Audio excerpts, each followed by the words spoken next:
AITA for going to my daughter's graduation after my son relapsed. My, M51, wife, F48, and I have two children, Jake, M23, and Jess, F18.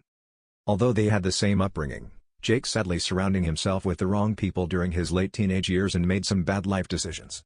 Since he was around 17, he's suffered with substance abuse issues and alcohol dependency.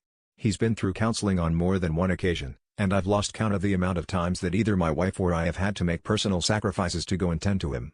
He's currently living in a recovery housing program, where we hoped he would see improvements.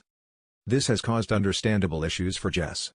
I've missed hockey games and choir performances because I had to go tend to Jake, as has my wife.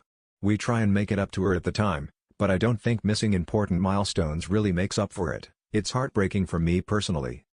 Jake has been doing better lately, and he hasn't had any relapses or issues for the past few months. Jess' graduation was the other day, and my wife and I had tickets and couldn't wait. She's off to college, graduating with a great GPA, and we're really proud of her. However, only a couple of hours before the graduation, we received a call from the staff at Jake's housing program, who said that he had a relapse incident and was in a really bad way. My wife was hysterical and immediately started telling me we had to go there and help. I refused. I said that we'd missed enough events in Jess' life, and I wasn't missing her graduation. Although my wife told me how sad she was to miss it, Jake's health and well-being would take priority. I wasn't changing my stance.